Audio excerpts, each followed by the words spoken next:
Всем привет, меня зовут Наталья, добро пожаловать на мой канал. У меня скопилось очень много пробников парфюмов, я обычно покупаю их в огромном количестве и потом решаю, что из этого я куплю в качестве полноразмерного флакона. Поэтому если вы сейчас тоже находитесь в раздумьях, надеюсь, это видео вам будет полезным, давайте все смотреть. Итак, у меня есть 4 пробника от Louis Vuitton. Первый это Elves. Кстати, вот в комментариях просили добавлять фотографию парфюмов, насколько вообще вам это важно и нужно. Потому что я обычно делаю тайм-коды, все подписываю, но если это прям очень важно, то я буду делать, конечно. Итак, парфюм, который называется Elves. Вот это новинка. Это такой, знаете, фруктовый аромат. Он открывается для меня таким вот ликерным, немножко спиртовым персиком, как будто вот, да. И затем он трансформируется на коже в такой кокосовый мусс. Вот представьте, что вы на море, и вот ваша кожа нагрелась, да, и что-то такое очень нежное, чуть-чуть цветочное, может быть, аромат с ваших волос от шампуня. И вот здесь такое интересное сочетание, как он от персика переходит к кокосу. Буду ли я его покупать в полноразмерном флаконе? Нет, потому что я к кокосовым вообще таким вот ароматам отношусь, ну так, хорошо, но не вау. Вот. Тем не менее, парфюм красивый, интересный, у меня ничего подобного не было. Дальше, Fleur de Dessert. Fleur de Dessert, то есть аромат десерта. Это такой парфюм. У меня вот здесь совсем немножко его осталось. Это парфюм, как будто вот вы в огромном букете цветов, и все это на такой медовой подложке. Это, мне кажется, классный аромат для тех, кто любит женственные ароматы. Я могу сказать, что я хотела бы себе флакон, но, наверное, не целый, там, хотя бы 1/3. Но Louis Vuitton не делает travel спреев, и покупать остатки в флаконах. Ну, вы сами знаете, что Louis Vuitton это очень часто подделываемая марка, поэтому я вот в раздумьях. Поэтому пока думаю. Дальше, это аромат, который называется Ombre Nomade. Но для меня это такой аромат мужской, конечно. Хотя, если вы любите подобные ароматы, то, пожалуйста, я считаю, что и женщины вполне могут их носить. Главное, чтобы вам нравилось. Это такой кожано-удовый аромат, дорого-богатный, но я больше в команде Tom Ford Ombre Lido, который, мне кажется, более нежным. Это очень стойкий, очень такой громкий, очень такой прям мощный ароматище. Я его даже вот, по-моему, даже 1 или 2 раза я его нанесла просто ради интереса, и все. И еще у меня есть аромат, ну, то есть полноразмерный флакон, мне его не нужен. И еще один аромат, это аромат, который называется Lemon Cité. Тоже здесь у меня он, вот видите, немножко я его использовала. Это, на мой вкус, это аромат, я бы сказала, такая чуть более маскулинная версия L'Imagination, которая у меня есть в полноразмерном флаконе. Здесь это цитрусовый фужер, который я на себе потом ощущаю. Вот там заявлен шалфей, но я бы сказала, что это такой какой-то вот лекарственный, такой немножко, может быть, даже лавандово-шалфейный аккорд. Знаю вот лично девушку, которая обожает подобное направление, но в полноразмере нет. Я все-таки вот больше в сторону Imagination, да, вот это вот кактус, который, к сожалению, сняли и так далее. Значит, вот смотрите, у меня есть 4 эти пробника, часть из них, они уже мною начаты, где-то половинка пробника. Я не хочу их продавать, ну, не хочу. Я хочу их, наверное, разыграть между вами, между моими любимыми подписчиками. Условия будут такие. Вы должны быть моим подписчиком, подписчицей, и у вас должен быть адрес в Российской Федерации, куда можно доставить, потому что спиртосодержащие вещества, к которым относятся парфюмы, к сожалению, не везде можно их отправить и спокойно получить. Я все 4 единым разом хочу разыграть.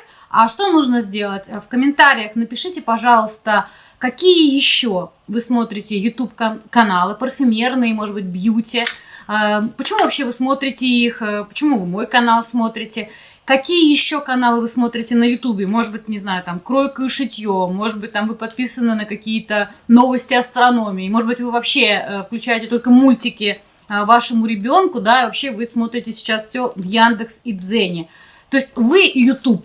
Вот комментарий, который мне покажется самым цельным, который мне понравится больше всего, да, это будет такая вот вкусовщина. Я отмечу этот комментарий своим лайком и свяжусь с автором для того, чтобы отправить вам флакончики. Значит, по срокам, я думаю, наверное, до следующего видео. Я буду признательна вашим историям. Вот. А мы идем дальше. Дальше два аромата от бренда Maison Francisco Urquidjan. Первый это 724, вот он у меня. Я бы сказала, что это парфюм под белую рубашку, под черную рубашку, под костюм, просто, может быть, даже под белую футболку. Это такая вариация на тему чистоты, ароматы чистоты, очень такой альдегидный, цитрусовый. Для меня он все-таки тоже немножко в мужскую сторону, хотя довольно красивый. Вы знаете, я, наверное, тоже его добавлю к розыгрышу вот сюда. Пусть он будет все вместе. И еще, наверное, этот розыгрыш для тех, кого не смущает, что здесь все-таки начатый немножко пробник. Это важно. Второй аромат – это аромат, который называется «Апом». Это версия 2024 года. Это тоже альдегидный аромат, но здесь он более сладкий, ванильный такой. Его сравнивают с Шанель номер 5. Вот у меня есть для сравнения, я сейчас на одну руку нанесла Апом, давайте на другую нанесем Шанель номер 5, у меня Лё. Так. Да, они очень похожи, но вот Шанель номер 5, если вы любите, он менее сладкий. Вот Апом 2024 года это чуть более сладкая версия, чем Шанель вот Лё. Хочу ли я себе полноразмерный флакон? Да. Я бы хотела, я знаю, что у них есть 35, по-моему, миллилитров, вот осталось только найти и выгодно купить. Следующий аромат, который я точно хочу себе в полноразмерном флаконе, и единственная причина, которая меня останавливает, это его стоимость. Это Clive Christian Blonde Amber. Я думаю, вы многие слышали про этот парфюм. У него огромная пирамида. Я бы сказала, что он такой амбровый с сухофруктами, что-то такое. И действительно, у него очень красивый шлейф. Да, многие блогеры его, конечно, освещали. Для меня это такая амбра с курагой и шафраном. Очень такой специевый, насыщенный. Также сандал. У нас этот аромат стоит примерно 65-67 тысяч рублей. На сайте производителя этот аромат стоит примерно 49 тысяч рублей, это 550 евро, если по курсу считать. Знаете, я бы хотела себе, конечно, флакон этого парфюма, но пока я не могу себе это позволить на данном этапе. Когда смогу, я надеюсь, тогда куплю. Это очень красивый, дорогой аромат. Ну, Clive Christian, это бренд, в принципе, который не дешевый, но... Да, собрано это, конечно, очень красиво, под какое-то вечернее, может быть, бархатное красное платье или что-то такое шелковое, сатиновое, вот такая вся. Добрый вечер, да, опять эти проблемы с деньгами, знаете, почему-то мне такие разговоры рисуются, может быть, это довольно странно, но я так себе это представляю. Обсуждение последней коллекции, не знаю, там, какой-нибудь Dior и уход Марии Грации Кюри, да, что же там сделает для них новый дизайн, ну что-то такое вот. Но аромат действительно красивый. Далее, два аромата, которые я себе приобрела в Минске, есть мой влог, в том числе там большой такой парфюмерный блог, если не смотрели, я оставлю ссылку в описании. Если вы собираетесь в Минск и собираетесь там заниматься шопингом, в том числе косметическим, это видео может быть вам полезным. Значит, там я купила два парфюма. Первый это Velvet Tonka. Это такой миндальный парфюм. Это парфюм такой, я бы сказала, сладковатый. И он с бобами тонко. Так, давайте куда-нибудь сюда его нанесем. Ну, это марципановая конфета.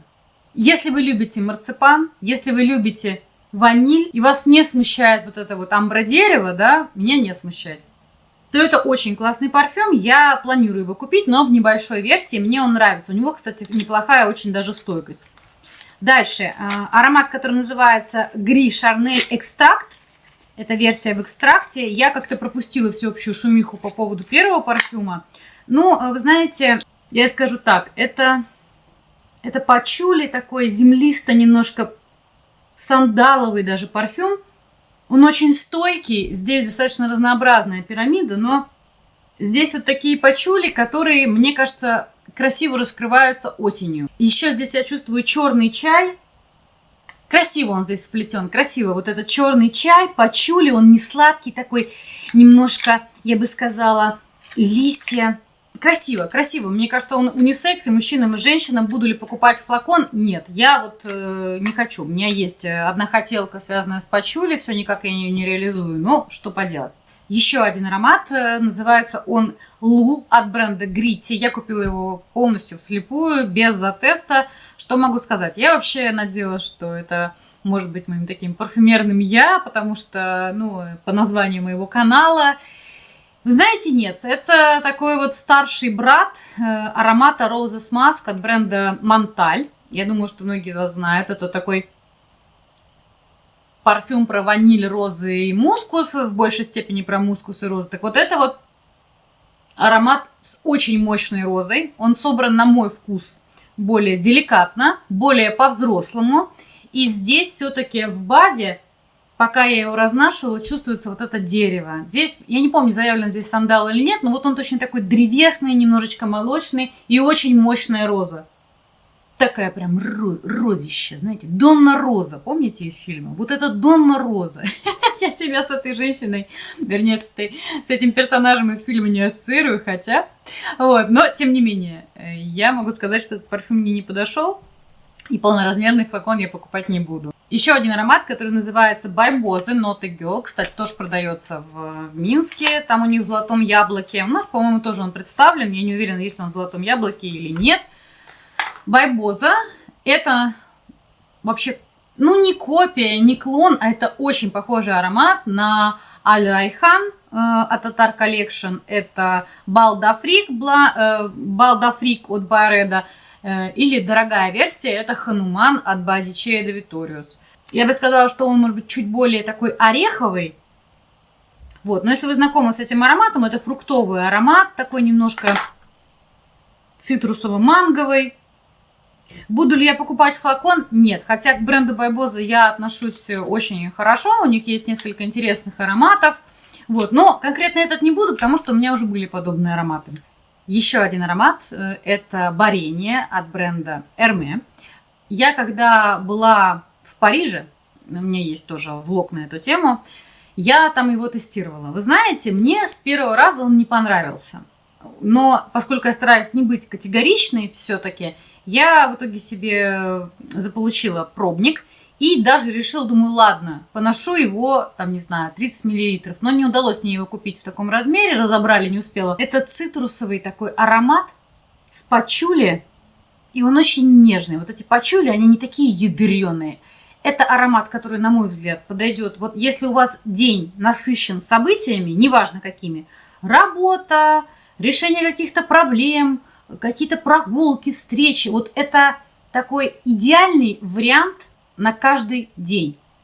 Если вы любите парфюмы от Hermès, прям попробуйте. Очень красиво. Я хочу себе этот парфюм.